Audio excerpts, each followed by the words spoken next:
দেশের পোশাক মালিকদের সংগঠন বিজিএমইএ এর 2025-27 মেয়াদের নির্বাচনে জয়লাভ করেছে ফোরাম জোট। পরিচালক পদে 35 জনের 31 জনই ফোরামের।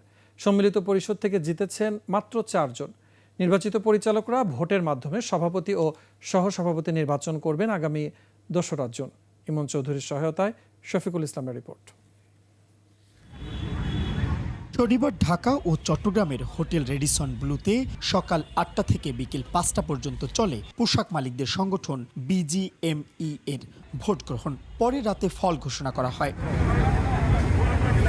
নির্বাচনে ঢাকা ও চট্টগ্রামে মোট 1864 জন ভোটারের মধ্যে 1631 জন ভোট দেন। এর মধ্যে ঢাকায় 1377 ও চট্টগ্রামে 254টি ভোট কাস্ট হয়েছে, যা মোট ভোটারের প্রায় 87%।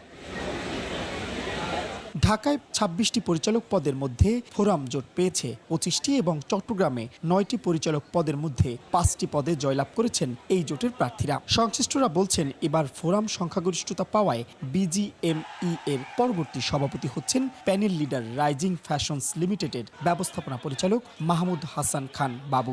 আমাদের মেম্বারদের বিজয়। মেম্বাররা ভোট চাচ্ছিলেন, তারা ভোট দিতে পেরেছেন এবং তাদের মতামতের প্রতিফলন ঘটেছে।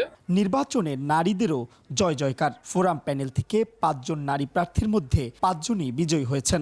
ভোটাররা আমাদেরকে ভালোবাসে, আমাদেরকে ট্রাস্ট করেছে, আমাদের উপর আস্থা রেখেছে। এখন আমাদের দায়িত্ব সেটাকে ফুলফিল করা। টার্গেট হবে মহিলাদেরকে মিড ম্যানেজমেন্ট, টপ ম্যানেজমেন্টে আনা। বিজিএমইএ এর এবারের নির্বাচনে ভোট যুদ্ধে অংশ নেন মোট 76 জন প্রার্থী। ফোরাম জোট ও সম্মিলিত পরিষদ 35টি পরিচালক পদের বিপরীতে প্রার্থী দেয়।